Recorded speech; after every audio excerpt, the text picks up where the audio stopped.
Welcome everyone to another week of the Focus TV with Octavia Wyatt here, Cardell Dudley Jr. I'm Wilson Tarpe Jr. And let's get to it. We got the NFC East to discuss. Gonna talk some a little bit with Ray, who'll be checking in live from the USA as the Big Six host Seattle. Then we got some interesting things and take it or leave it a rapid fire, which we can't wait to see what Cardell has for us this week. But Octavia, we'll start with you. NFC East is literally week 2 of preseason, so we're getting through the preseason little by little, getting closer to opening night.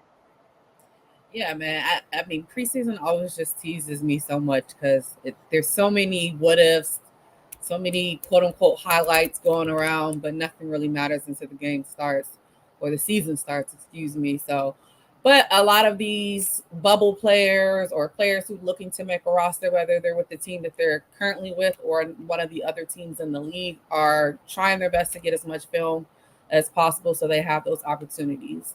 So we'll start, as always, with the hometown. Washington Commanders, who played against the Miami Dolphins this week. They lost 13-6.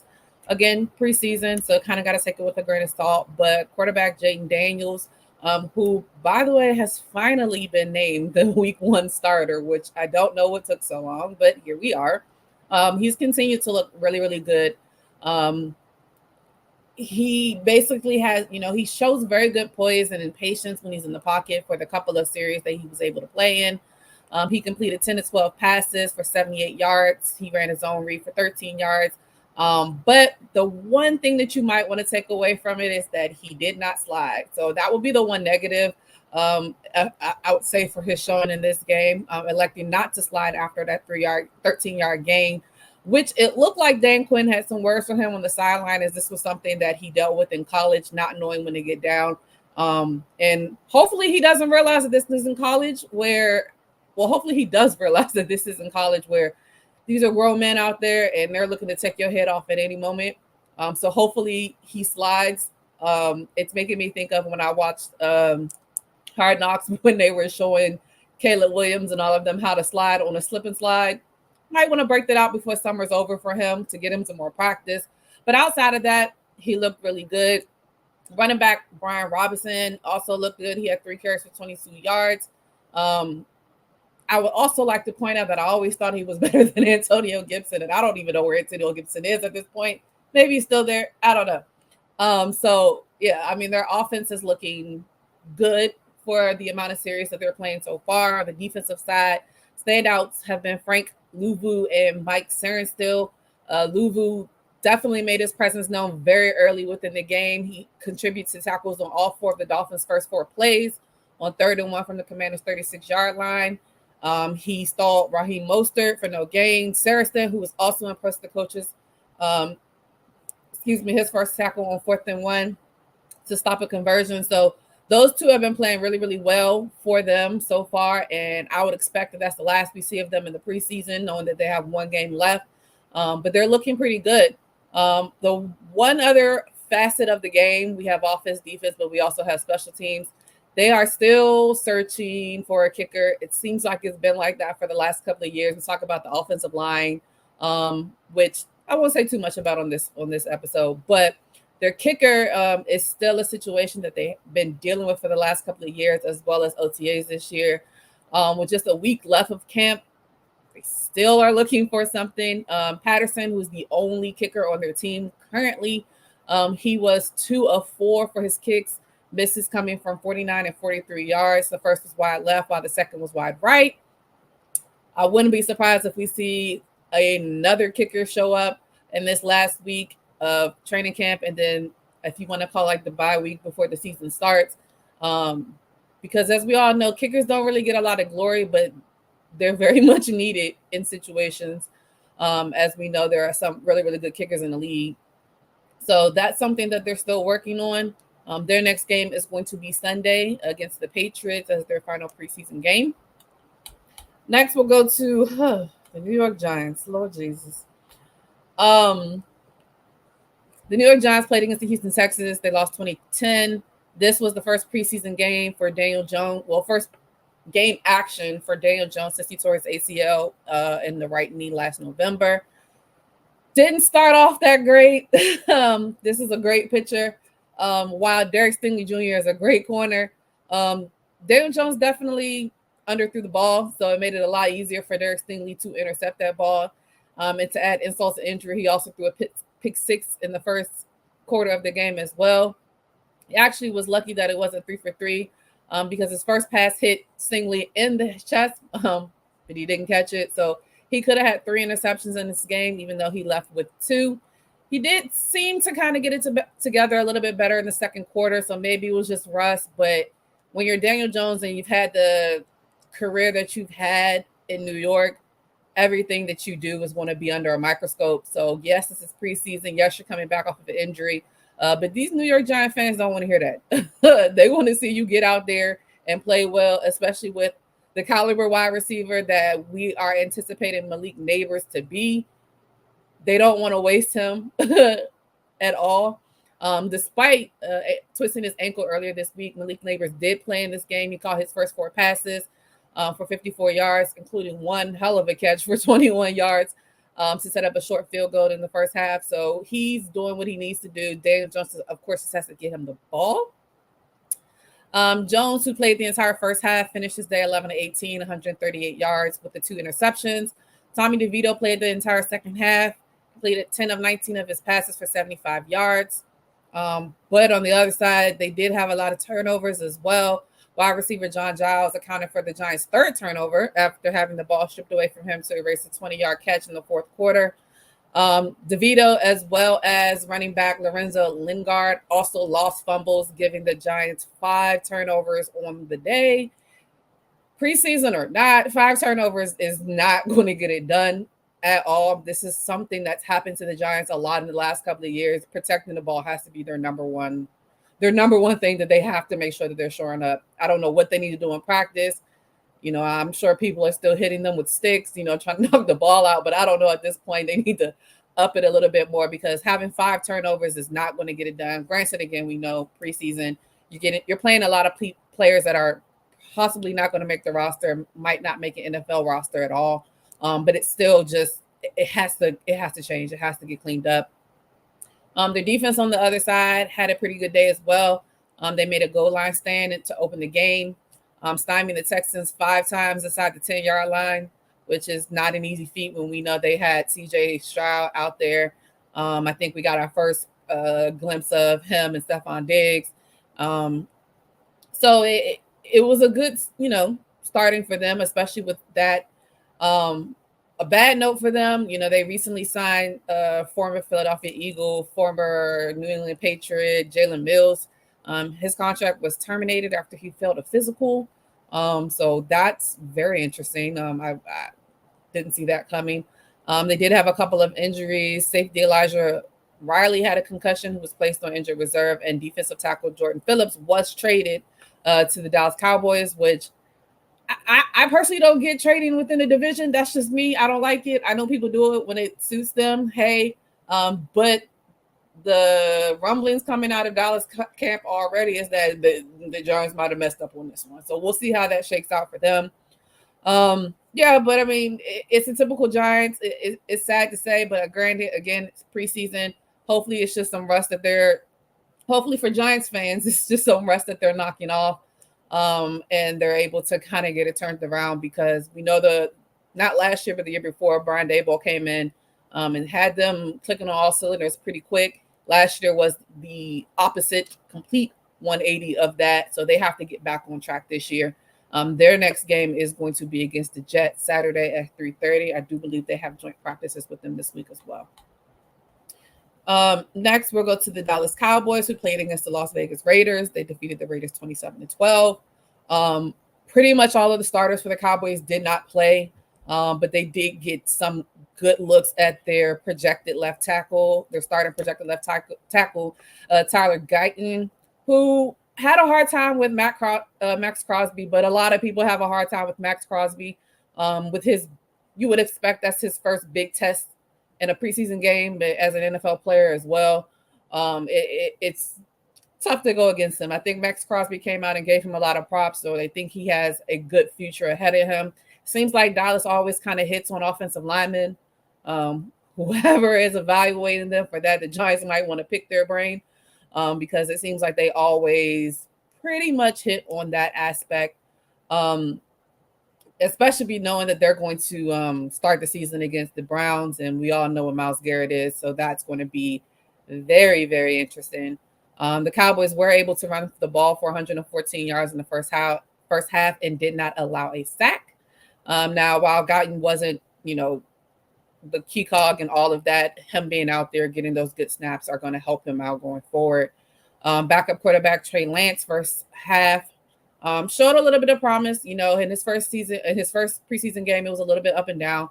He still had a little bit of a sluggish start, but he completed his final 7 passes of the half, including a fade touchdown to wide receiver Ryan Flannery. He also ran for 34 yards, including a 20-yard gain that set up a 66-yard field goal from Brandon Aubrey, who was out here just doing Justin Tucker things, which is wild. He hit would have tied him for the longest field goal in NFL history in his second preseason game this year. Aubrey is automatic. When we're just talking about the Washington Commanders having a hard time finding a guy. The Cowboys have found a guy, and he doesn't look like he's ever phased at any point. So we know what he did last year. This time last year, he was fighting to, get on the roster, and now he's solidified, and he is definitely, barring anything crazy happening, going to be their future at kicker. So yeah, I mean, the other interesting thing going on, of course, is the running back situation that they have going on out there. The previous week, no really big name running backs played, and this week, Royce Freeman and Deuce Vaughn did make their debuts. Vaughn averaged 6.8 yards on 5 carries, while Freeman had 4.6 on his 7. Even some of that without the starting offensive lineman, so you would imagine that it would get a little bit better as time goes on. And then, of course, we know they still have Rico Dowdle and Ezekiel Elliott expected to make the roster, of course. There's probably only one spot left for either Freeman or Vaughn, so that'll be interesting knowing that Vaughn was there last year and the ties that he has to that franchise. But we know Royce Freeman, he's had a good career as well, and it'll be interesting to see what they do there. Last but not least, which everybody is always going to keep talking about until it happens, I know we're going to talk about Dak Prescott's situation, but the bigger glaring one at the moment is CeeDee Lamb, who has not been in training camp this entire training camp. I don't know what Jerry keeps talking about, not talking about, saying, not saying. It's just back and forth. One moment they're close, next moment nobody has a number, nobody knows what's going on. CeeDee Lamb's posting Spider-Man memes. It's a circus in Dallas, as it always is. Well, I guess you would call it a circus in California, because I don't think they've been back to Dallas at all. As we know, they have their training camp, and pretty much all of the teams that they have played have been on the West Coast. Which will continue. Their next preseason game will be against the Chargers. And last but not least, the Philadelphia Eagles. They played against the New England Patriots, defeated the Patriots 14-13. The starters on the offensive side did not play. No Jalen Hurts, no A.J. Brown, no Devontae Smith. That was Goddard. None of those players were playing. A handful of potential regulars on the defensive side did play. Vic Fangio continues to sort through the competition at a couple key spots, including linebacker and cornerback. Zach Bond, who didn't play much linebacker in New Orleans, is getting a bigger opportunity now, and it seems like Vic Fangio kind of likes him. So it's going to be interesting to see if he continues to step it up, as well as, of course, alongside Devin White, who both showed, good strides in this game, and, stopping running back Ramondre Stevenson for no gain early in the first quarter. Also, Nakobe Dean, who has to have a big step up this year. He really has to. He came off of an injury last year as well. They're really looking for those players from that draft class, him and Jordan Davis, to step up. They're going to have a lot more responsibility this year. But it was probably Nakobe Dean's best preseason game. The third-year linebacker led the defense with 5 total tackles, including a hustle play when he blitzed and then chased down pass catcher Jalen Polk. So he has good strides. He has to continue it, and he has to stay healthy. That's been his Achilles heel as well. On the other side, also, edge rusher Nolan Smith Jr., who was a first-round pick in 2023. He registered his second sack of the preseason, which is great, strides for him as well. He's also going to have a lot more on his plate than he did last year after, of course, losing key vet players. Hassan Riddick, who I don't know what he's doing in New York, but um, him, and then of course the retirement of Fletcher Cox. So that's that is exciting to see, to see him continuously progress. And then free agent acquisition, Bryce Huff, mostly a pass rush specialist when he was with the Jets. He's also playing well, and they're trying to decide if he could be a 3-down player. But so far, so good. It looks like that they're in good strides. Hopefully, with a little bit more work in preseason and in training camp, we'll get to a great spot. I mean, the defense as a whole had a strong outing, limited the Patriots to 69 rushing yards and 113 passing yards, which is a total of 182. They had 2 takeaways with an interception by Avonte Maddox, who also is a key player in the defense that has to stay healthy. When he's healthy, he's good, but when he doesn't seem to stay healthy for a full season, which I believe, if I remember correctly, caused them to basically cut him, and he got re-signed to a 1-year deal. So it's kind of like a prove-it deal. He has to stay healthy. He has to be back there, because when he's out there, he's doing well with that interception. So the Eagles had 2 takeaways and 3 quarterback sacks, and New England had 5 3-and-out offensive series. Last but not least, whoever is going to play behind Jalen, we know Kenny Pickett is there. We know that Tanner McKee, who's been in the offense been with the franchise for a while. We know this is kind of a brand new offense, so it's kind of everybody's on equal playing field when it comes to that. But McKee has been playing great. As you guys know, I'm an Eagles fan, so I listen to a lot of the fan boards and what everybody's talking about. I don't know what it is. Nobody likes Kenny Pickett. I mean, I know he has a bad reputation, and I think he just needs, he just needs some love. He just needs a little bit of time. But people are already calling for Tanner McKee to be the number 2. I don't know if I'm going that far yet. But he did have a good standing.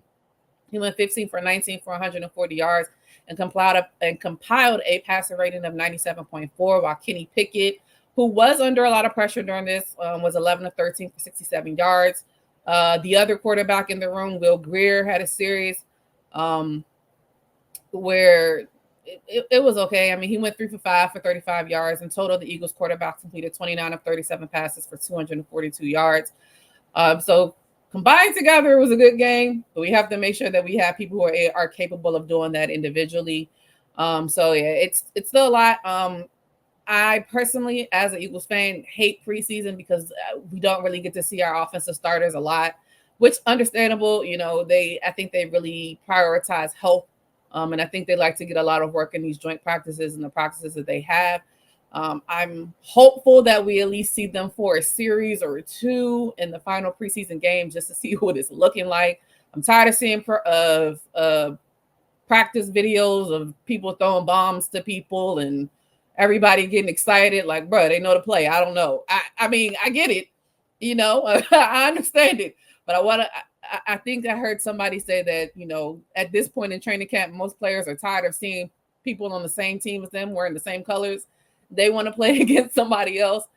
So we're getting closer and closer to that. They will play against the Vikings for their first and final preseason, their first home preseason game and the final preseason game of the year for them.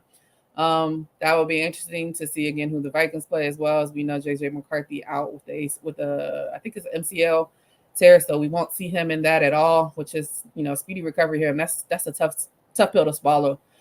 Coming out having higher hopes of possibly starting, even though we knew Sam Bradford was there, and there was always a chatter that Sam Bradford would get the start of the season. JJ McCarthy was right there in the running, so for him to be out for the year is tough for them. But knowing they have a veteran like Sam Bradford who maybe just needs another chance. I don't know how many chances you get in the league at this point, but he has another one. So it'll be interesting to see how that goes down for them.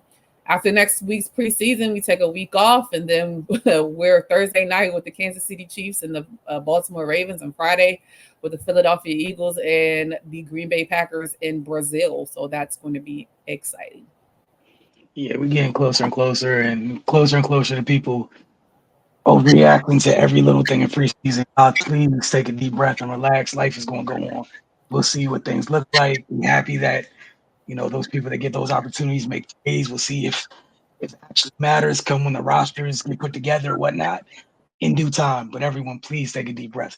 We're gonna take a break, and when we get back, we're gonna talk Mystics with Ray and Cardell, and then we're gonna get straight into Take It or Leave It. You're watching the Focus TV.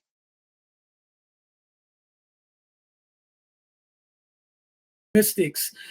Their rally fell short to the Storm, 83-77. Turnovers in the first half. I'll just start and then there. Ray, you were in the building. Walk us through. Yeah, a very slow start. Just joining on both ends of the floor, to be perfectly honest. Um, couldn't get any flow or continuity offensively. Defensively, a lot of lapses. Um, you know, missing rotations. Players being left wide open on a roll. And just as a comedy of errors, man.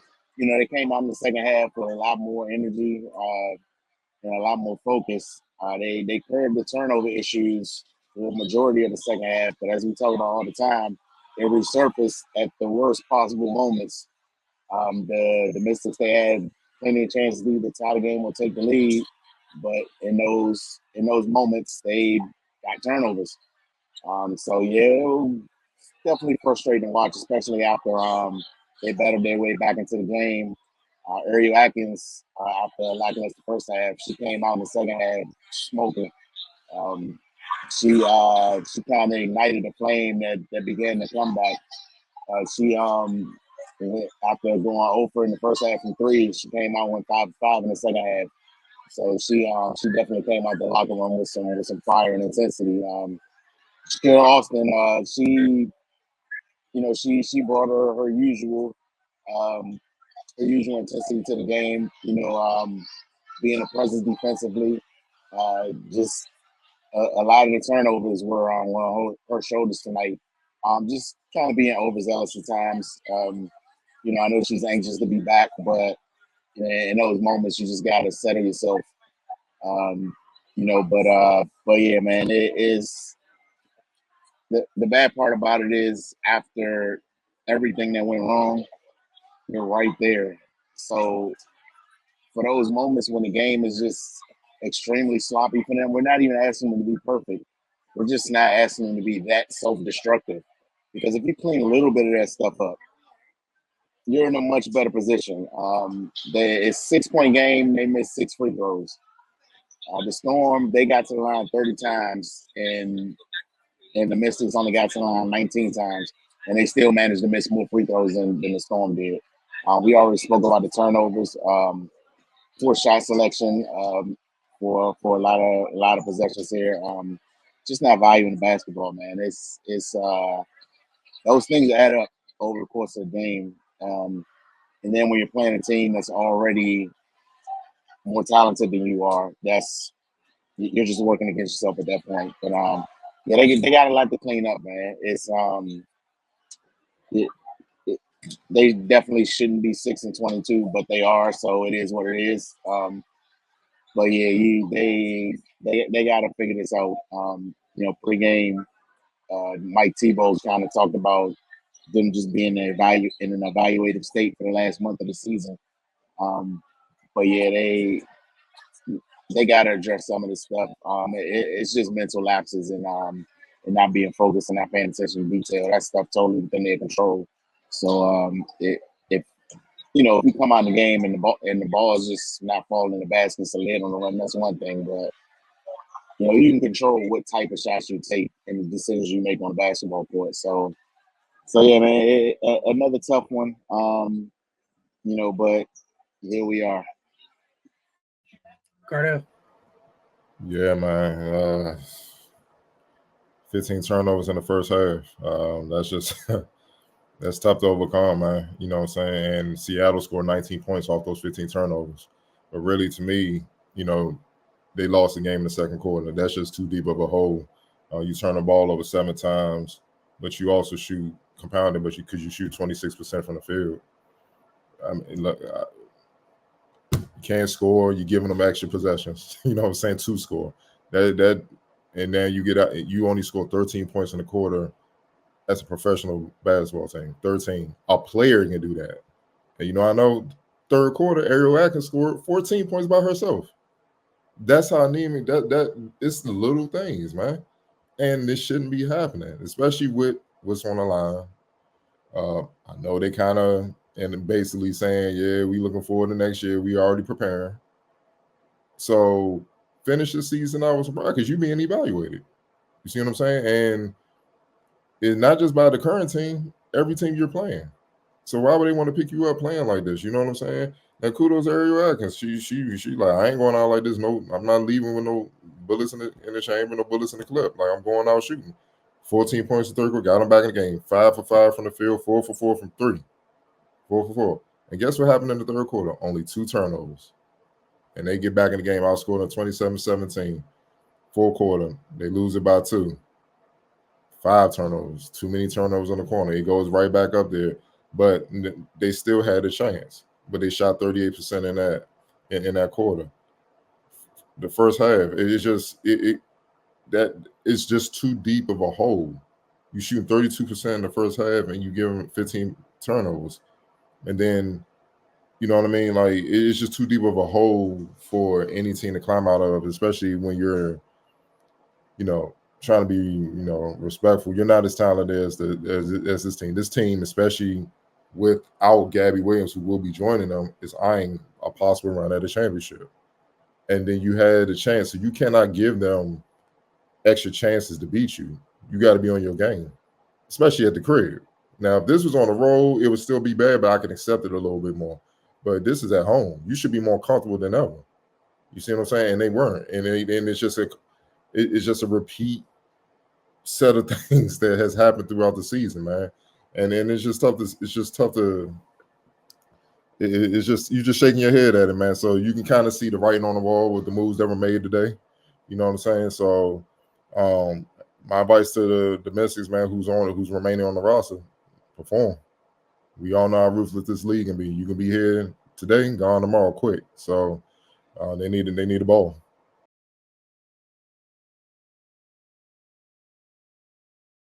Appreciate Ray and Cardell for that update on the Mystics. Cardell, look, a lot has happened. I mean, even up until this morning, the group chat was going crazy because some of the crazy things people been saying and putting out into the universe, aka internet, this morning across various sports. Where are we starting at this week? Yeah, Gabby Williams, she joined the Seattle Storm after a strong showing at the she was named best the Olympic Games, and she was also selected to the All-Star 5. Take it or leave it, this now with the addition of Gabby Williams catapult Seattle to championship contention. Octavia, we'll start with you. I mean, I'll take it, to be fair. I mean, I think they were already kind of in the mix with the roster that they have anyway. But adding her back is definitely, especially coming off of the Olympics that she had, if she can ride that wave and keep playing the way that she was playing, it's definitely up for grabs. I mean, we've seen the Aces kind of go up and down, even though they've kind of steadied out over before the Olympics started. But they have enough firepower to get it done. I mean, they got Jewel, they got Skylar, they got Izzy, they got NECA, they got enough. And adding her in with the fire that she's played with in this last Olympics cycle, and knowing that before that she was strictly playing like dedicating everything to basketball, whether she was in the WNBA or overseas in France getting ready for the Olympics. I knew it would happen. I wasn't 100% sure it would happen mid-season, if she would come back next year. But for them to grab her, yeah, I definitely think it puts them in the mix. Wilson? It's a great look for them. I think she'd be a great addition. What she brings is huge on both ends of the floor. You talk about Skylar, you talk about Jewel. Gabby, before she left the W, was on her way to be, she was impacting games at the 3. Just literally what she brings to the table. We saw how it impacted France. It's going to impact Seattle in a good way. I'm sure Seattle would love to be a little bit better than where they are in the standings, considering what they put together talent-wise. This is the type of thing that you add to your team. This is the type of piece that can kind of get you back on the track you thought you would be. I think it's a hell of a move by them. And again, with the people that they have to deal with, obviously out west, Gabby Williams is still Gabby Williams. Alien athletes are alien athletes. And what we saw was during this Olympic cycle, the basketball is catching up with the athleticism, which is great for her. which is going to be a godsend for them on the perimeter. That's Ezzy Magbagor and Gabby Williams now running around raising hell for Seattle. So yeah, it definitely puts them back into the mix. Yeah, I agree. I'm definitely taking it. The lineup that they could put out there defensively can match up with the Aces. Um, or if they get out to Minnesota as well, you could put her on fees, and that would be a hell of a battle on both ends. And if they manage to get to the finals, if they meet up, depending on the matchups, they meet up with the Liberty or Connecticut or somebody like that, they're right there. They're right there. And the thing about Gabby, she don't need shots. She'll figure it out. She could just fit in the flow. You ain't got to call her number. She'll figure it out. And that's why she's special. You know what I mean? So, yeah, I know some people don't like to think athleticism matters in sports, but yes, it does. If you know how to use your athleticism, you can neutralize skill. And then if you're an elite athlete and then you have a lot of skill, you become one of them all-time freakish players that nobody could deal with because you got the best of both worlds. So, it's as simple as that. So, yeah, it's going to be interesting to see that. And I know it was a sweepstakes going on after the gold medal. I know it was. You know what I'm saying? I know it was. I know behind the scenes, her phone, she ain't getting no sleep for a minute. But, I think her best years was in Seattle, especially during that run with Sue and, you know what I mean? But Stewie was all there and they was winning championships after championship. So, I think she's just trying to go back to an organization that values her. All right, moving on to the NFL side, to take it or leave it. Kansas City Chiefs quarterback Patrick Mahomes added another trick pass highlight to his arsenal with the behind-the-back pass in Sunday's 24-23 preseason loss to the Lions. A throw that his coach Andy Reid is fine with on one condition, of course. Quote, I heard he blamed Kelsey for the broken play, but that's all right. He does it in practice every day, and I'm all right as long as it's a completion, Reid said. Take it or leave it, having Patrick Mahomes, turning to Jason Williams on the football field a little bit, white chocolate a little bit, you know what I'm saying? Throw a pass any kind of way. Wilson. Hey, man, this is what all y'all get. That's all I got to say for everybody. All y'all that keep laughing when my team keeps losing to this dude, keep laughing. We're literally the last line of defense. Keep laughing. Now he's throwing behind the back passes. I hope he does whatever he wants to y'all's team. I don't care. I hope he does it a lot. I seen all y'all all offseason praying on people's downfall. Right? We one of the only teams, there's like 2 teams in the league that bother that man. And y'all hate both of the teams. Y'all need to be grateful. I can't wait to see y'all's faces this Sunday, Monday, and or Thursday. He does this, and everyone's making fun of your team. I'm going to be here laughing. I already know he's going to get us, so I'm not worried about it. Like, he's done. He can't even hurt me no more. Like, it's just there. It's done. He's done more than enough. But for y'all, I'm going to be here. I'm clipping all of it. I'll tell you. So I'm going to take a different approach. I'm leaving it because it's just normal at this point. Like, it doesn't surprise me anymore. I'm not flabbergasted. I'm not like, oh my God, Patrick Mahomes did that. Like, this is normal for me. Like, I feel like he didn't throw it behind his back. He just threw a regular pass and it just happened to get there. Like, I feel like he could do this with his eyes closed. So, like, at this point, nothing surprises me. So that's what I mean by leave it. But thank you. But you know what I mean. It doesn't surprise me. I'm gonna leave it. My Bronco-ness will not allow me to celebrate this moment anyway. I feel like in a way we all should leave it because he has hurt all of our teams. Like, not like my team. I mean, both our teams lost to him in the last 2 years in the Super Bowl. So we're in the same division and conference. Not like my team. Come on now. Y'all see him at the end of the year. We ain't even getting there. We got to get our ass whooped. Calm down now. Calm down. He about to make us pop the trunk on him. That's the next. I'm at that point. Go ahead, get it. So yeah, leave it. But nah, in all honesty, man, you're a bad boy. Best player, best quarterback in the game. Period. And I love the creativity, and I hope he keeps doing it because he helps other minority quarterbacks get opportunities. And with his style of play, he's becoming more accepted because if he's doing it at the highest level, what you think is being done at the lower levels, college and high school, is being more accepted to be that. Once upon a time, they frown on that. Stop hot dogging it. They'll bench you. They'll take you out the game, make you switch positions and stuff like that. Stupid stuff. Just because they're not used to a lot of us and how we play. But that's just even that's normal stuff you saw growing up, just playing pickup football, out on the field or whatever. So and all else, but yeah, what I'm saying, he's a bad boy, and it's crazy how broken plays are still routine for him. It's like he's more dangerous with broken plays. You want the play to just be standard, so you at least got a shot. You know what I'm saying? So, man, it is what it is. Last one for Take It or Leave It. During this year's 2024 NBA Finals, Dallas Mavericks coach Jason Kidd made some waves by telling the media Jaylen Brown was the best player on the Celtics. The fact that Kidd said this somewhat unprompted after the Mavs dropped Game 1 led to many, including Celtics players, calling Kidd off for trying to play mind games and drive a wedge between Brown and fellow Boston superstar Jason Tatum. Kidd dismissed that accusation at the time. He did so again on Tuesday. In the interview with NBC Sports Bay Area, Kidd also asked about Brown and yet again insisted he was not trying to start something between his opponent's best players. He pointed out the fact that Brown was coming off the Eastern Conference Finals MVP and the overall impression he got that Brown was playing his best basketball at the right time. The Kidd said the media was to blame for the messier interpretation of what he clearly felt was merely a compliment. Quote, he was playing the best, I think, at the time, Kidd said. Some took it as I was trying to start something. But he had just won Eastern Conference MVP, and then he actually ended up winning MVP in the finals. So I don't know if I was wrong. But as we know, media can sometimes take it as I was trying to start something between Jason and Jaylen. It wasn't that. I was just making a comment that Jaylen's playing at a high level. Drew Holiday agreed. It wasn't that I was starting anything.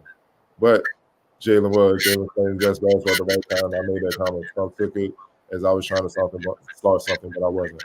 Take it or leave it. Jason Kidd blaming the media for his comments on Jaylen Brown. Back to you, Octavia. I'm leaving it. Shut up. You know exactly what you were doing, bro. Exactly. Like you said, it wasn't even prompted. Like, why did you even have to say it? You shouldn't be talking about your team and the fact that y'all lost the game. Like, it made no sense. This is the same guy that said that Luka Doncic is the best Mavericks player ever after, like, he never played with Dirk Nowitzki. Like, of course it was mind games, bro. Just admit it. It's cool. You got to die on this hill. That's fine. But no, leaving it. Like, get out of here. And I feel like they always do this. They blame it on the media when you fed into it. You knew that would happen. That's why you said it. And I mean, if that's what you tried to do to get in their heads and continue to fan the flames behind it, it's going to be like that regardless. They're always going to have the comparisons. It's always going to be a situation. It was unwarranted. It was no need to say it. You said it just to get a rise and out of them or potentially stir something up. Maybe you didn't do it like maliciously, but you did it for a reason. Like, you said it for a reason. I'm sure you wasn't trying to make them like fight or anything like that, but you want to disturb a little bit of drama. It's okay. Just admit it. Leave it. Wilson. It's the same guy who spilled a drink on somebody on the sideline as a coach. It's kind of like avoid a timeout or something. Like if your brain works that way, sir, I'm gonna leave it and I'm just gonna stop right there. Come on, sir. Come on.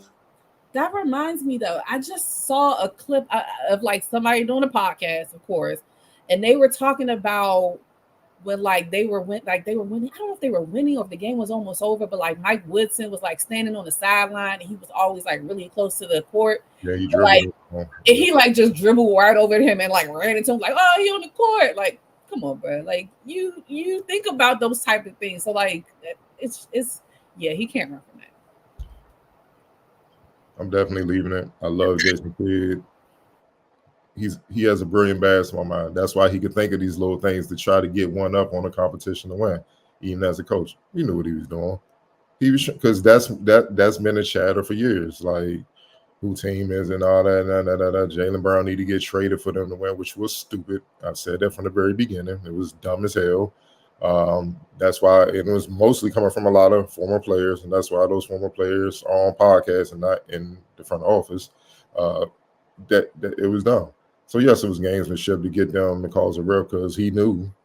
Shit, he knew right away. Yeah, we ain't got enough of these dudes. This gonna be tough. He knew right away because he understands what championship basketball is all about. And it didn't work. They just kept hooping and all that stuff. So, look, man, I wish these dudes this era and J Kid not from this era, but he's still a part of this era because he coached him. And this era just be so full of it. It's just it's like I don't even want to hear him talk. Just hoop. It's damn near at that point. Yeah, like that white lady's damn near. She might have been on to something. Shut up and dribble, dog. Like seriously, and I hate to say that, man, because I hate when people insult. That's a pet peeve of mine personally. When people insult my intelligence, it's like Slim, you're not as smart as you think you are. Stop playing with me. See, now I'm about to really be ignorant because you playing games. Like just own it. Like yeah, I was trying to get them off their game and stuff. It ain't work. It is what it's credit to them. That's all you gotta say. That's all you gotta say, man.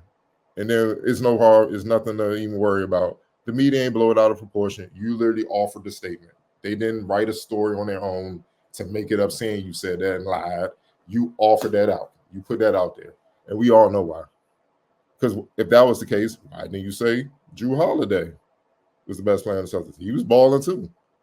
Why didn't you say Kristaps Porzingis, who was killing y'all coming off the injury and stuff like that? There are Derek White. There were other Al Horford. There were other players playing well in the playoffs. That's why they won the championship. They was deep as hell. Why didn't you say other people's name? Or if you really want to do it, you can say, man, look, we all know Jason Tatum's the best player on that team and stuff like that. I ain't worried about Jaylen Brown. You could have went there. So come on now. Like, just stop, man. It's just so much nonsense, man, these days. All right, you want me to go straight into rapid fire? Yeah, we can. All right. Whew, back on the NFL side, man, it's drama. Minnesota Vikings defensive coordinator Brian Flores took a conciliatory tone Tuesday toward Miami's Dolphins quarterback Tua Tagovailoa. I think that's how you pronounce his name. A day after the publication of an interview in which Tagovailoa called Flores a terrible person. Quote, I'm genuinely happy for the success that Tua has had, Flores said, and I really wish him nothing but the best, end quote. Flores was the Dolphins head coach for Tagovailoa for the first 2 seasons in Miami from 2020 to 2021. He was fired in January 2022 amid speculation that his relationship with Tagovailoa was strained. In an interview that took place last week with the Dan Le Batard show, an excerpt of which was aired Monday, Tagovailoa compared Flores' coaching style with that of current coach Mike McDaniel. Quote, if you woke up every morning and I told you that you suck at what you did, that you don't belong doing what you do, that you shouldn't be here, that this guy should be here, that you haven't earned the right, and then you have somebody else come in and tell you, dude, you are the best fit for this. He said in the interview, how would it make you feel listening to one or the other? See what I'm saying? And then you hear it, and regardless of what it is, the good or the bad, and you hear it more and more, you start to actually believe that. I don't care who you are. You could be the president of the United States. If you have a terrible person that's telling you things that you don't want to hear or probably shouldn't be hearing, you're going to start to believe that about yourself. That's sort of what ended up happening. It's basically been 2 years of training that out of not just me, but a couple of the guys as well that have been here since my rookie year all the way until now. Wilson, gonna start with you. What's your thoughts on this situation? At first, I was like, that was crazy when I first heard it. Then, obviously because the wonderful era we're in, people take their time putting together like the full clip. People took their sweet time posting Flores' full clip of him talking about it. To which essentially he came to eventually said like he has some reflecting to do with the way that he used to go about his business coaching, and that he takes pride in the relationships he has with his players. So clearly it's something that he's looked back upon and was able to reflect and glean that he didn't handle it the best way. That clearly if you're proud of how you have relationships with players, and this is how Tua felt, you failed him. Like largely you failed him to have him in that place. Also, we know throughout our own experiences throughout time that dealing with today's athletes are different than 10 years ago, different than 20 years ago, what have you. And that's why it's so hard. That's also why sometimes it's been hard for coaches, depending on what they've been exposed to always connect. Everyone's not always able to. Been a lot of coaches have been having to kind of adapt on the fly and in some cases better themselves for how they handle folks and whatnot. But I'm not mad at Tua for him sharing. He was asked a question, shared his honest opinion of it. Obviously, is an example between, where Mike McDaniels is and where Flores was when Tua had both coaches in his life. Clearly, polar opposite experience for them. And like Flores went into details about the thing that really shook him was Tua calling him a horrible person, and that's what really shook him and caused him to kind of reflect some. So I was horrible situation. And you could tell, obviously, that's most of the reason why the coaching change was made, because it's a 1-win difference between the 2 years of the Dolphins with Flores and Mike McDaniel's Dolphins. Like it's literally just a 1-win difference, but because of the other stuff that goes along with sports, two totally different vibes in that organization right now because of those two different things. So clearly happy for Tua as he's on the side that he is right now with Mike McDaniels, and he's able to talk about it. Happy for him speaking his truth, and for Flores, credit to him for essentially owning it and talk about reflecting and whatnot that people kind of left out when they were posting clips earlier. They kind of did the normal 2024 thing where they posted 3 minutes of Flores' original statement, and then I saw later that day the part of him talking about reflecting and how that shook him what was actually said. So but yeah, tough situation as a whole. Octavia. I have mixed feelings on it for various reasons. One, I feel like I could never tell Tua how he interpreted anything that happened to him. Like if that's how he took it, that's how he took it. It's understandable. The old school player in me who literally would argue with my dad as my coach back and forth with anything he said as far as how I played or anything like that, wanting to prove him wrong and knowing that internal fire in me made me better. So understanding that obviously we interpret things different ways as people. That's just not how he obviously was able to be better, I would assume, in his own eyes. We're talking about from this time to now, even though they're still kind of facing some of the same issues, although he's definitely improved. I personally don't like the whole calling out thing. Now, I understand he was asked the question. I did feel like it was a bit much. But again, I can't say what his feelings were. He's entitled to feel how he wanted to feel. I personally just thought it was a bit much. But I do also, on the other side of it, want to not condemn. Say good job to Brian Flores for having, I feel like, a more mature response in it. Because somebody else could have came out and be like, this line, like, all right, whatever, that's cool or whatever. But he took the high road in the situation and said, yeah, there's some things that maybe I need to do better. I take this information. I always want to get better. I think the Mike Zimmerman, the coach for the Vikings, came out in his defense as well and said, well, he has really good relationships here. So maybe he did learn something from that situation, that had him and Tua had in the past. It's unfortunate, again, none of us were there. None of us were in the locker room. So I can't tell you what Brian Flores said, and I can't tell you how Tua Tagovailoa took it. But it's just an unfortunate situation all the way around. To me, it's a little late. It's been a few years at this point. Some things to me sometimes are better left unsaid for both parties, because now it's putting a spotlight on both of them, whether it be positive or negative. Now Tua is going to be looked at like, well, now you got the guy you say you love. This guy is, telling you everything that you need to hear and helping you play better. You got to go out there and win a playoff game. You got to go out there and beat teams that are over 500. And now Brian Flores is going into a situation where now he has players underneath him and like, well, dang, you did that to Tua, are you going to do that to me? So, I think it puts them both in a hot seat in a certain way. And then especially with Brian Flores having, the issues that he had with the league. And I would assume eventually want to get back to being a head coach. It's going to be very, very hard for him to do that, knowing that somebody said something like this about him. So I do think he had a good response, in trying to trying to take responsibility, but I feel like not trying to give too much information as well, because I don't feel like he came out 100% and was like, yeah, I said that. Yeah, I did that. I'm trying to be better. I think he just said, I'm just taking, what he's saying, and I'm wishing him the best, and I'm moving forward. So it's just a crappy situation all the way around. I hope both of them continue, to thrive as men in the league, colored men, black men in the league, minorities in the league going forward, because it's going to be tough for them outside of this. Now you're adding this on top of it, it's just going to be an even bigger story. So hopefully they both have learned from both ways of the situation and they're just able to move on. Yeah, for me, it's 50-50. Obviously, like Octavia said, none of us were there. So I can imagine there were some tough exchanges from the coach. You know what I'm saying? And you got to understand, that old school shit is over. That old school way of doing shit is over. Now, the standard of excellence, that's not over, but you got to deliver it a different way. Otherwise, you're not going to be successful as a coach. You're not going to be coaching very long at any level. And you got to adapt. You know what I'm saying? You got to these kids are not built the same.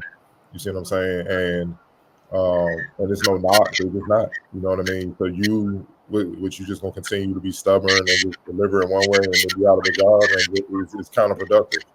The goal is to reach these players so you can maximize their ability, so we can maximize ourselves as a team, so we can win ball games.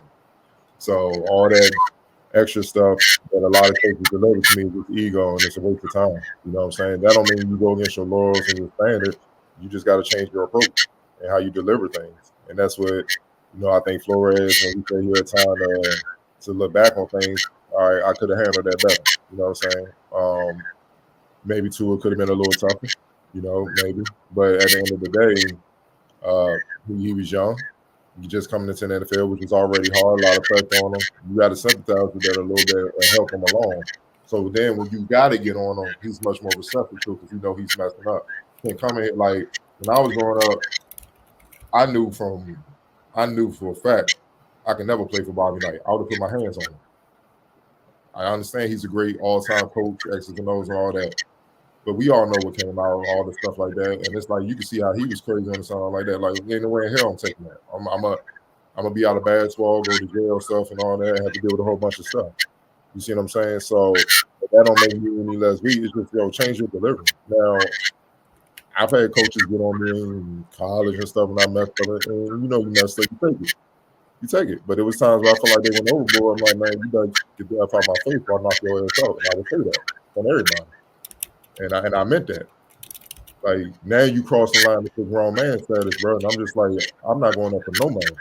So you got to change your approach dealing with people. That's why I'm not dealing with young players.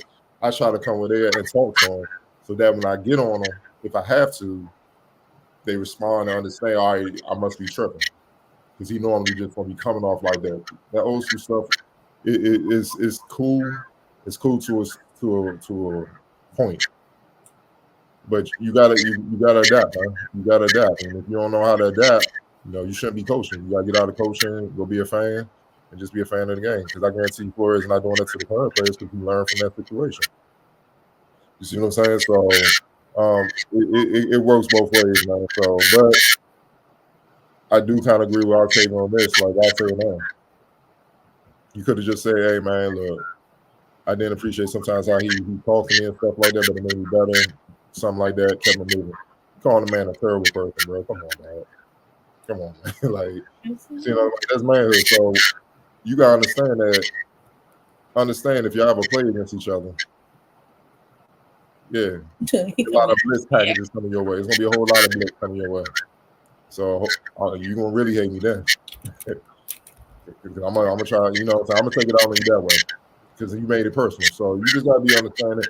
And like how and the thing is too, and I understand is he criticized how unprofessional Flores was with the coach. You just came off unprofessional as a player talking about that situation. Simple as that. We're gonna move on. Oh boy. My man, Ant-Man. Oh man. He started making a name for himself in the NBA. Hell of a season, gold medal, Western Conference Finals. 23 years old. But he ruffled some feathers recently with a hot take on older basketball generations. In a recent interview with the Wall Street Journal, Edwards was asked how the generation compares to the ones before him. And he said the only player who had skill back in the day was Michael Jordan. Quote, I didn't watch it back in the day, so I can't speak on it. Let me repeat that.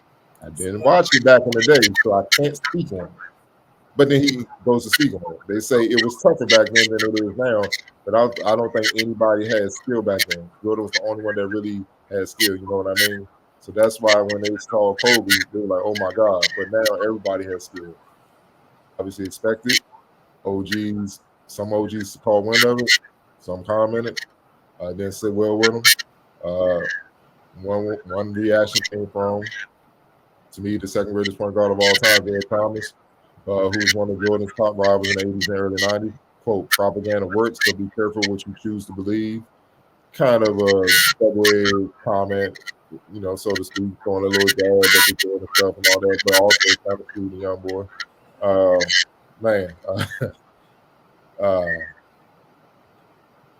Who did I start with last? Who got the first one last time? Was I Brooklyn? I think it was. Yeah, I'll start. Yeah. Again, kind of what we just talked about. Like, there's a way to say stuff, and then there's a way not to say stuff. Like, the first sentence that you read was a complete oxymoron. Like, I heard it was this back in the day. I ain't never watched it, but that's how, like, the end of that should have been end quote. Like, that should have been the end of the comment. You can't speak on something that you've never took the time to sit down and watch just to be saying stuff. Like, especially after, like, I mean, not especially, but I mean, just the fact that, again, like I said, he's coming off of a good season in Minnesota, a great showing in the Olympics. We were just defending him against no allows and all this other stuff. It's like, yeah, now here you go. Now you acting crazy. I understand Jordan is a lot of our GOATs completely, but to say that he was the only one with any type of skill is just ridiculous. It's asinine. It's unintelligent. It's just I don't know, especially being a basketball player, a professional basketball player. It also tells me that maybe you can't really evaluate talent. But then again, I can't say you can't evaluate talent because you never watched it. So I don't even know what we're talking about at this point. Like, you never watched this, so that means you're not qualified to give an answer. So you should have just said, I'm not qualified to answer this question because I ain't never watched it. Instead of doing all of this, making a story out of this nonsense that we continuously have to go through with this newer generation versus the older generation, instead of just paying homage to what they did in the past and focusing on what you're doing right now. Y'all want to continue to battle against each other, like, oh, this person wanted to beat this person back in the day. It doesn't matter. It's never going to happen. We're never going to see it. But in conclusion, if you never watched it, you can't give an opinion. I mean, you can give your opinion, but it's going to sound stupid like this. Like, you can't give an option. You can't give an answer. You didn't see it. Your eyes were closed. You probably weren't even born yet. Like, ain't no probably, he wasn't born yet. But we talk about that at the same time, even though when we talk about these players, these kids that weren't alive when it was happening, but goddamn, YouTube is amazing. Like, I mean, like, it's there, bro. Like, if you wanted to make an informed assessment, you could, but you didn't. And now you're just out here making asinine quotes. And yeah, not with it.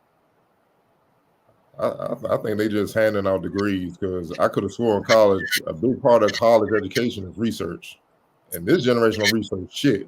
But go ahead. What they use, Chat GBT, whatever it is. Use that, bro. They use social media. That's their source. Go ahead, Wilson. Yeah, man. The first part of the statement was the end of the statement. It was the beginning and end of the statement. I didn't watch the thing I'm about to comment on. Cool, we done. Also, the really weird part for that generation of folks, if y'all can somehow twist your head and bend your brain to be like, but Kobe, y'all ain't just, I know when you pull up a Kobe video, I swear to goodness, The thing that he ripped almost everything off from is right in that side, the side tiles. It's right there. So y'all don't even click to the right. Y'all just look straight ahead. Like, what are we doing? Also, you spent so much time around some of these old heads on this team. Why don't you just ask somebody? I don't even know, because I don't know. Depending on who you ask, you might have got the wrong answer. So that's not fair either. I don't know. Just you gotta do better, man. Like the first thing I thought about was Cardell. I think he told me like last week or the week before the convo you and Ojo had with some of the youngest. Like that's popped in my head because I used to get mad and it used to bother me. I now just like that's my new reference point, and I'm just like, you know, the Ben Affleck meme where he looked like he just over it. He's outside like he just over it. That's just me now. When some younger person just like, why man, bro? And even just further point to just throw this away. All right, cool. If you want to say Mike was the only one, that's cool. Y'all know the dude drafted 2 spots ahead of him. Ain't nobody still ever say they was wrong. It was all a dream. Like, do you know how nice you have to be for nobody to ever criticize that? They fried the dude who went before you. Dude who went before him, nobody said anything. Just folks need to do better. I feel like there was once upon a time when you wanted to be something in life. You researched it, like you said, Cardell. You looked it up. Bro, how we an information agent? Y'all don't know nothing. And we had to work hard to research. Best Buy, Circuit City to get the VHS, Blockbuster, dog. We had to work hard and see what was going on, bro. Opening a newspaper to find stuff, like read. Y'all just get to do this. Seriously, y'all, just all right. You can't tell me this past year you ain't see all these split screen pictures like this on social media. You ain't never Google it. You ain't never hit YouTube and do that. Come on, man. Just be better, please. Yeah, I'm gonna end this on this, man. I'm disappointed because I know he know better. But y'all ever noticed that the people in this generation that kind of put this narrative out there have clutch ties? Just really think about it. I'm gonna leave that was a prerequisite. It's clutch ties. So we know where this came from, but people want to act stupid, act like they don't. We know where it came because it's always circled. If you really do your research, oh, this dude's represented by clutch. Oh man, he cool with clutch. This show, oh he's a such and such fanatic. Clutch is always a tie to that. That's the only one putting this out there, dog. That's just I deal with logic. Okay, it took Jordan had to build up his team. It took him a while to get to a championship level with team wise. You know, he came in out the gate on fire. He was ready to go individually, but they had to develop the team, right? They had to lose the other players that had immense skill to keep him from winning those championships early on. So that tells you there was skill in the goddamn league. Otherwise, he'd have came in out the gate just winning championships on some magic. Bill Russell stuff.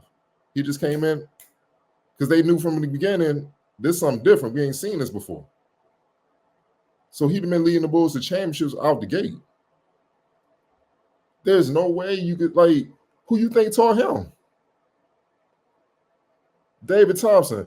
How about this? Walter Davis. Hey man, look him up. The mid-range games you got, you study Kobe and Jordan, all that.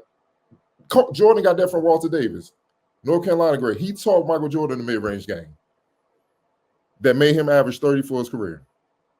See, this is why I get irritated when they disrespect OGs because there are direct ties to your success currently to the OGs. Y'all not doing nothing new. There are lessons being, it's just a different body and different person doing the same stuff. There was Big O, then it was Magic, then you go to J. Kidd, Penny, and all that, and then you got LeBron. This is direct lineage you could trace it to. So to even say that, but then you say, I never watched. Why ain't you ever watch, bro? We always watch. We had to study the game so you know how to be good, man. Like I have a saying, the OGs have the answers to the test because if you study the game, you can see different situations that will even help you when you get to that situation. I know exactly what to do. Hey, man, I saw Jerry West get to the same situation, man, and he didn't do this or he should have did this. I know exactly what to do. And that helps you jump guys because you're doing it. And you brought up Kobe. Kobe was the ultimate historian. The ultimate historian. He bugged the shit out of the OGs. That's why he trumped guys who had more natural ability. No disrespect. The Vince Carters, the AIs, the Tracy McGrady's. That's why he jumped all those dudes. There's a reason for that. KG, you don't even know his OG is Sam Mitchell. That's the one that taught him how to be a pro. Kevin McHale. Come on now. Like, dog. But y'all know those guys. Those guys had to learn from other guys. And them young boys had to wait their turn. Even Kobe, as good a talent as he was, he had to wait his turn behind Nick Van Nessel. That's one of the players that me and Ojo was asking young boys. They didn't know who he was.